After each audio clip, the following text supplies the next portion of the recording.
Hello, and welcome to another episode of Josh's Journeys. I'm Josh Carter, and today I'll be speaking to you the differences between Asperger syndrome and autism. So, what is the difference? Well, the age of onset is different. Autism diagnosis typically happens at the age of 3, but can be earlier, while those previously diagnosed with Asperger syndrome may not receive a diagnosis until their teens or adulthood. Some children on the SD can be nonverbal and face huge obstacles, while others have average to above average intelligence and have minor social deficits. Asperger syndrome was seen as a separate diagnosis until it was folded into the autism spectrum in 2013.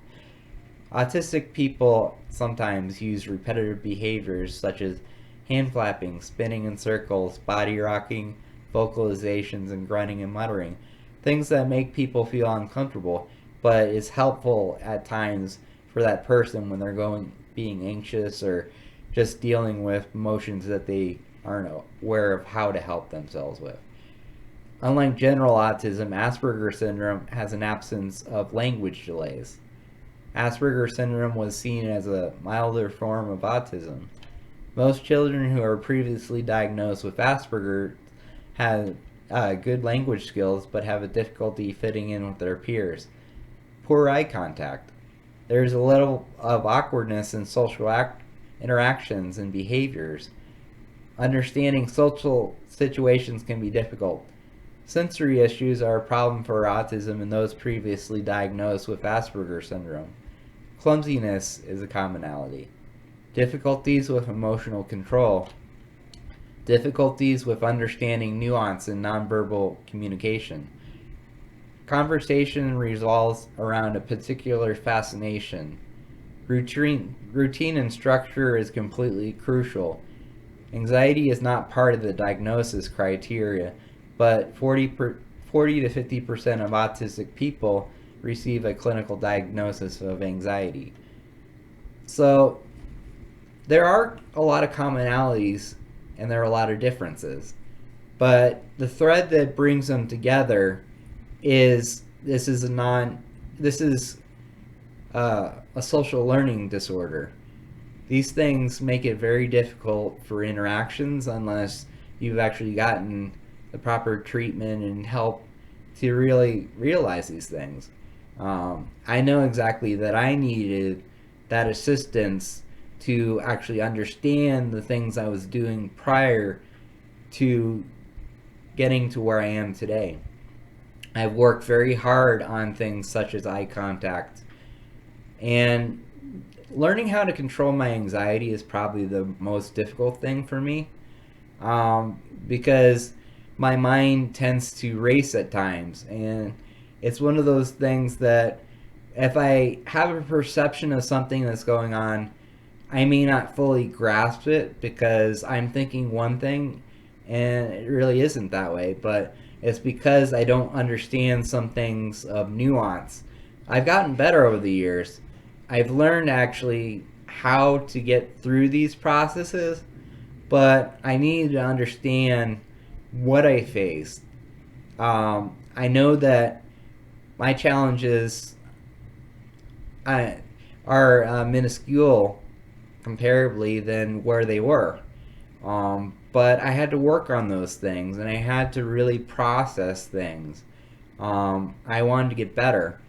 And I really didn't know that there was a difference between the diagnoses, but really, it's one of those things where you want to connect with people that are like you and the things that you face so that you can actually help improve things from what you've learned over the years.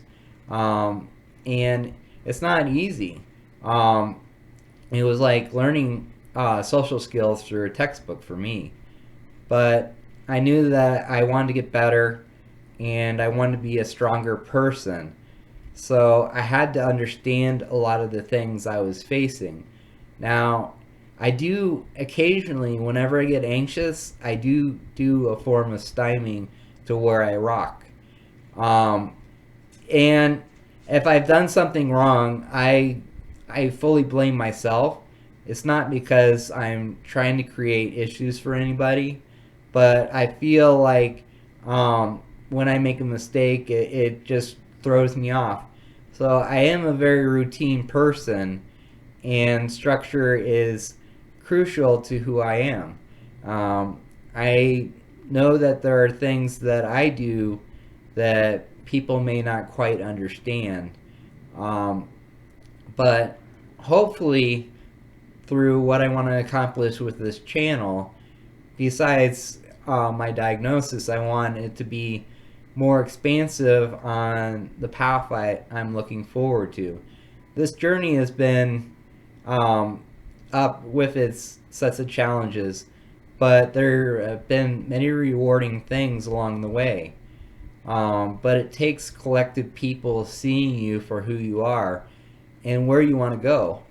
I never expected as far as I'm going, but I want something more in life. I want something that I can be proud of and say that I accomplished all these things over time. And you can do these things, but it's okay to ask for assistance when you need it. Um, I I know it's best for me, and I know what worked for me.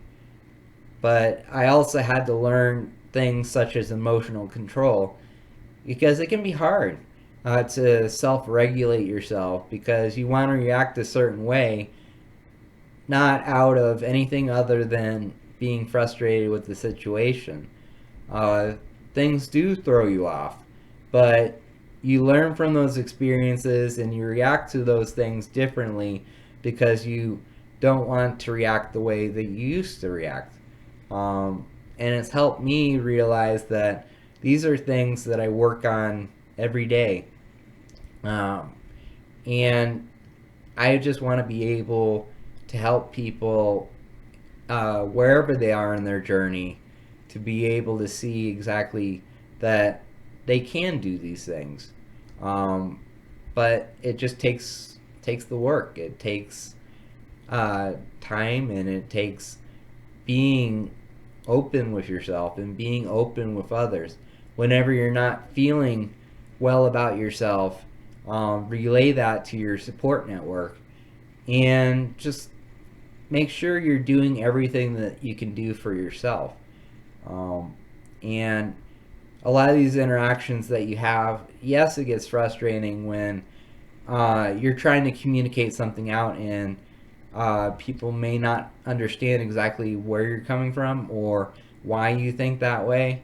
Uh, but you need to be able to relay those things so people better understand what you're facing. At least that's what I learned because I didn't want to keep it into myself because that's where I became self-destructive against myself, self-deprecating, and things that I would say against myself that weren't true, but you felt they were true in the moment, and um, you just wanted to feel as a person. So I know that Asperger syndrome was a separate part of autism for a long time, but on a bigger connect, it has a lot of similarities that we can learn from each other on.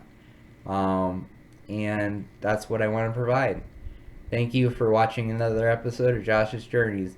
Please subscribe, like, or share, and comment below, and I'll get back to you as soon as I can.